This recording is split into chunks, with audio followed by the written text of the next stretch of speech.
The bracket is officially here. We just got done with the 2025 March Madness selection show. This isn't going to be my prediction for March Madness. It's just going to be my initial reaction to the bracket. Some teams that I think could potentially go far, maybe some upsets that I could foresee, but overall, not my official prediction, just my overall reaction. Make sure you like and subscribe. Go into the description to submit your video idea, and let's get right into it by the number one overall seed being the Auburn Tigers. Now, in my opinion, with Duke winning the ACC championship without Cooper Flag for the last two games, I kind of thought Duke should have got that number one overall seed. When you look at Auburn's overall resume, though, with all their quad one wins, everything that goes into that, it makes sense that they are the number one. But what we saw over the last 1 to 2 weeks, they have not been the best team in the country. I think you could either give that to Duke, Houston, or Florida. But Auburn does deserve the one seed. I'm just not 100% sure about the number one overall seed. We don't know who they're going to be playing yet. I believe it is, or I guess, can I click into it?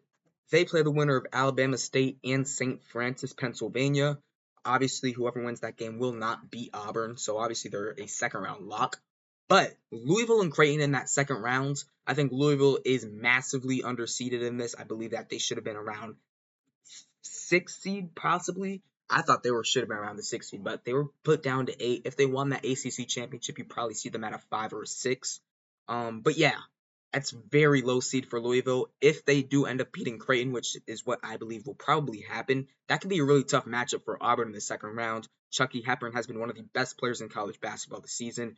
Michigan has been an upset team basically the whole season. Everyone thought whether Michigan was going to be a 6 seed, a 5 seed, a 4 seed, whoever they played in that first round, there was a great chance they would upset Michigan. And with them getting UC San Diego, one of the best lower seeded teams in this tournament, I think I might predict that upset. Yale, Texas A&M here as well. Yale's in that similar position they were last year, a 13 seed going against a 4. Last year, they were able to beat Auburn. This year, we'll see what happens. Texas A&M has been vulnerable at a lot of points this season, so I would not put it past them to get upset in the first round. The other matchup is going to be Ole Miss versus the winner of San Diego State and North Carolina. In my opinion, should North Carolina have got in? No, I think you should have put West Virginia over them.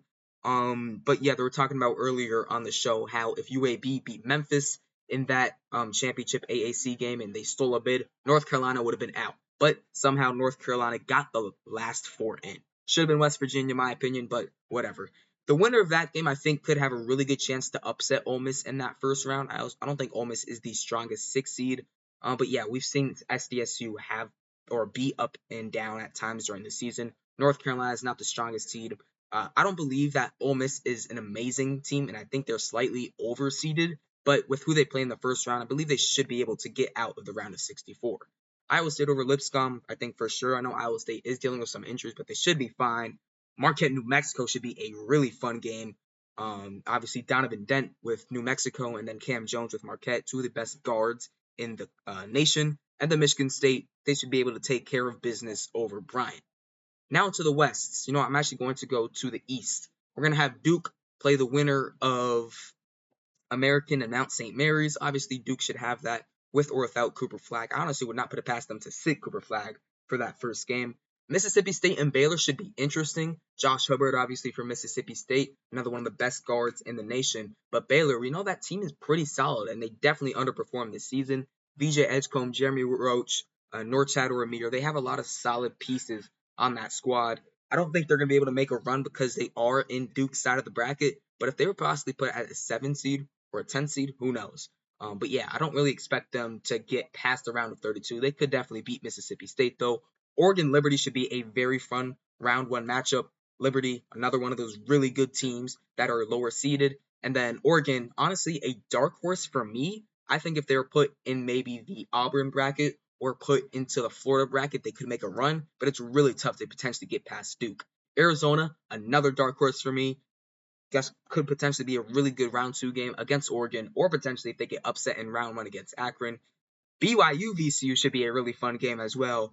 Yeah, VCU, kind of surprised they're at the 11. I kind of thought they should have been a 10, but BYU also, honestly, I think that they are kind of underseeded as well. Just my opinion, though, that should be a really fun 6-11 matchup. And then Wisconsin, Montana, Wisconsin should take care of that.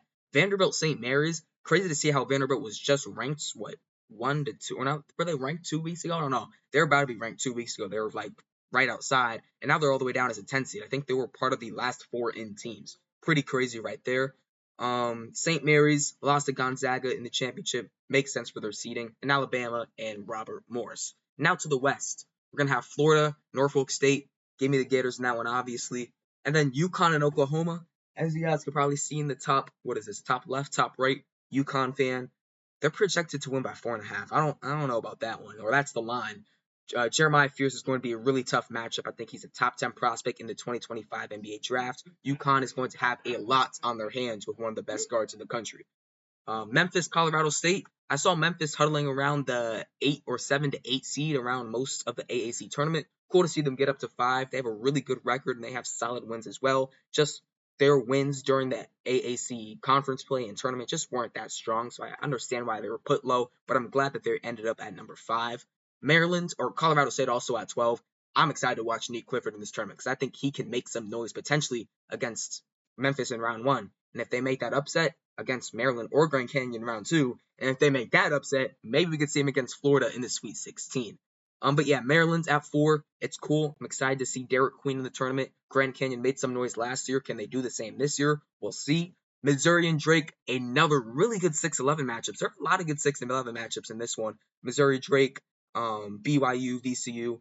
Could see a couple of upsets. Honestly, I think I would probably take Drake in this matchup. Missouri has been really inconsistent down the road. We'll see what happens, though. Texas Tech, we got them at number 3. I like it. I like JT Toppin a lot. Kansas and Arkansas, 7-10 matchup should be really fun. You got Calipari versus Bill Self, two of the greatest coaches in college basketball history.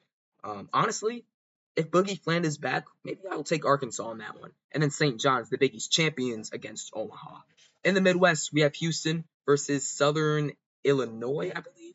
I would give Houston obviously that edge. Gonzaga, Georgia in round 2. I think the experience with Gonzaga should kind of easily get them over Georgia. I don't dislike the Georgia team at all. I really like Austin Newell. Excited to see what he can do against Graham Ike. But Gonzaga is the way more experienced team. I honestly think they might be a bit underseeded in this one.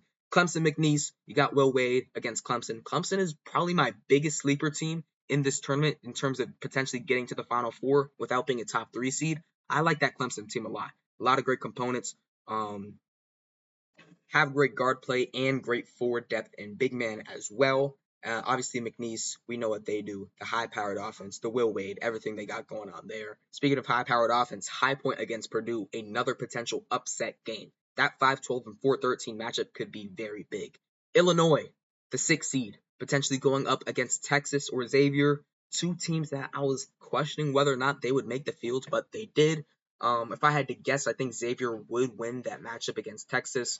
I just think that closing the Big East regular season play, they were really solid, had a big win streak. They did lose to Marquette, but they were leading a lot in that game, and I think they can continue that momentum to potentially win the first 4 game, to maybe even beat Illinois in round 1. Kentucky, Troy. Kentucky, honestly, I thought was overseeded for the longest time. When I saw them in all the brackets, I was like, why is this team still a 3 seed? They should be maybe a 5 or a 6. I think with injury, it might be tough to play the winner of potentially Xavier, maybe even in Illinois. I don't know. We'll see. UCLA, Utah State should be a good matchup as well. I would expect Utah State to probably pull off that upset. And then Tennessee and Wofford. For my biggest sleeper teams in every single bracket, those are teams that I basically think have a chance at making a Final Four that aren't a top 3 seed. I guess you could maybe say top 4. For the South region, interesting. I don't think Ole Miss has a shot at that. I wouldn't put it past Texas A&M, but I think if Louisville is able to beat Auburn in that round 2 matchup, I think they can make a Final Four push. That's just my opinion, because I also don't think that this specific bracket right here, the South region, isn't like the absolute strongest. Iowa State's dealing with injuries. Michigan State's offense has been iffy at some parts this season. So I think if Louisville gets past the round 2 against Auburn, maybe they can make a run. I wouldn't predict it, but you don't know, it's potentially there. In the East region, Mississippi State, Baylor don't really entice me too much. I would probably go out on a limb and say BYU at 6 has a really good chance at making the Final Four to be a sleeper team. Another team that was really hot to end the season. Did lose to Houston though in the I don't think that was the championship. Was that the semifinals? Maybe it was the champion. No, they lost to Arizona in the championship. So BYU lost to Houston in the semis. But yeah, one of the best offenses in the country. It's going to be a really tough first-round matchup against VCU, but if they get past them, I think they can match up pretty well against Alabama potentially in a Sweet 16 matchup. So BYU is one of those teams that I think can make that run. In the West region, any sleeper teams here? I guess, at Arizona or at Kansas team is extremely talented. They just really haven't put everything together. If they can, I think they can make a Final Four push. Same thing with Maryland. They obviously were a lot more consistent during the season, but I think they also have a lot of components, the right components to make a Final Four push. It'll be tough though with Florida in this bracket. Honestly, that might be my favorite for the championship right now. And now in the Midwest, the sleeper teams I have for them. Gonzaga would be there, except I think it would be really hard for them to get past Houston in that second round matchup. I mean, we've never seen a 12 or 13 in the Final Four, but if there was any team to do it, McNeese and High Point could be two really good candidates. And then Utah State, consistent throughout the whole year. I think if this bracket specifically doesn't have the most sleepers, if McNeese or High Point gets to the Elite Eight, I guess I would count that as a sleeper, but I don't know.